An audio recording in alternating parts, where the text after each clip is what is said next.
Earlier this season, Washington Wizards star Bradley Beal put up career-high 60 points against the Philadelphia 76ers, then followed it up with 41 points against the Boston Celtics. Unfortunately, both of those outings came in a defeat, which made him the first player since himself a year ago to lose back-to-back 40-point outings. Somehow, things have only gotten worse since then. The Wizards have 6 straight games postponed due to an outbreak, which sidelined them for a few weeks and have now lost all 4 games since returning to action to fall to a league worst 3-12. Meanwhile, Beal is making more history for the wrong reasons. Against the New Orleans Pelicans on Wednesday night, Beal poured in 47 points to go along with 4 rebounds, 6 assists, and 4 steals. But the Wizards lost by 18. In the process, Beal became the first player in NBA history to lose 10 straight 40-point games. Yes, you heard that right. 10 straight 40-point games. That resulted in a loss. Then again, they lost by double digits to the Hawks on Friday night with Bradley Beal dropping 26. As the team keeps losing, it's only natural that the trade rumors start to swirl. But to his credit, Beal has remained committed to the Wizards and explained after the Pelican game that his frustration is large part because he wants so badly to win in DC. This is why I stayed. I want to win here. It's tough. That's a noble approach. But if the Wizards can't win when Beal's dropping 40 plus, it's harder to wonder when they ever will start winning again. So, before we start today's video, I want to hear down below, what do you think of the Washington Wizards? We're going to talk about the trade rumors. We're going to also talk about how can they save themselves. So, today I want to talk about the whole team and the whole team as a whole. So, let's get into today's video. Can Bradley Beal save himself and save the Wizards? Or something. I don't know what the title of the video is going to be on the top end. It has been a terrible start for the Wizards, despite what their 3-12 record may indicate.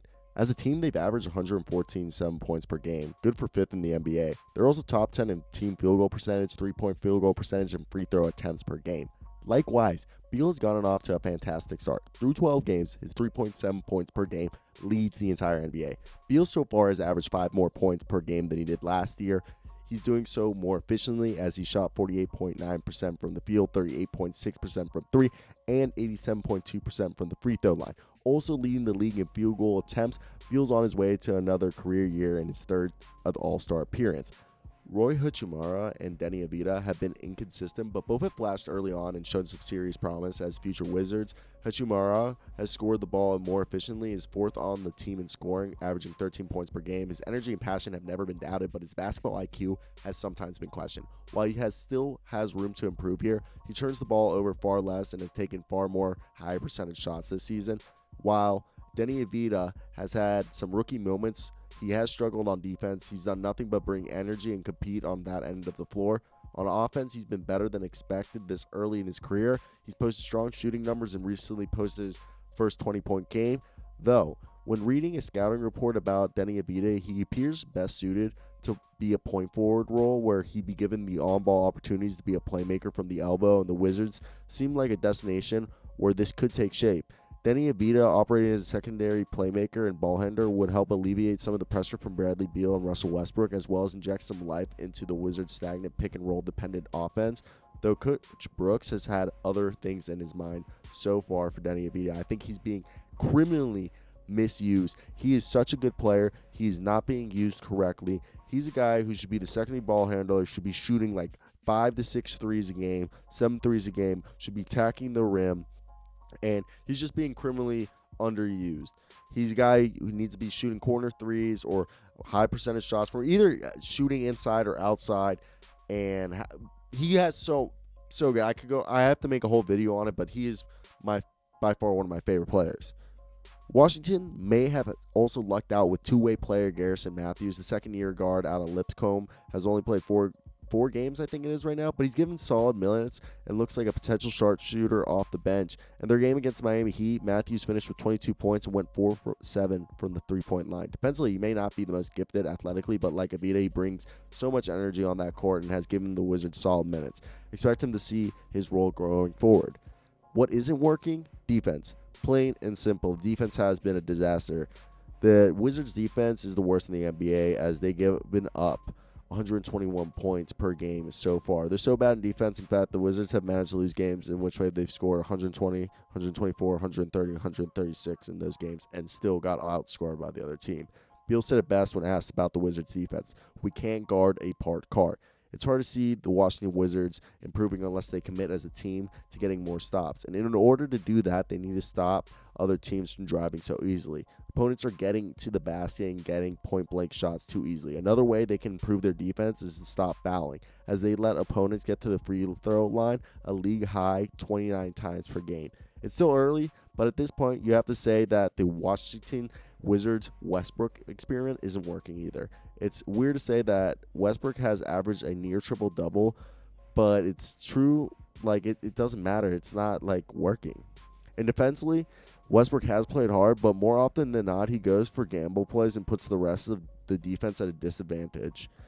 And unfortunately, the Wizards' defensive woes may only be, like, just lost, because they just lost Thomas Bryant for the rest of the season. And prior to the injury, he was the third leading scorer for them, and he's playing some decent defense. So now they're stuck with Mo Wagner and Robin Lopez.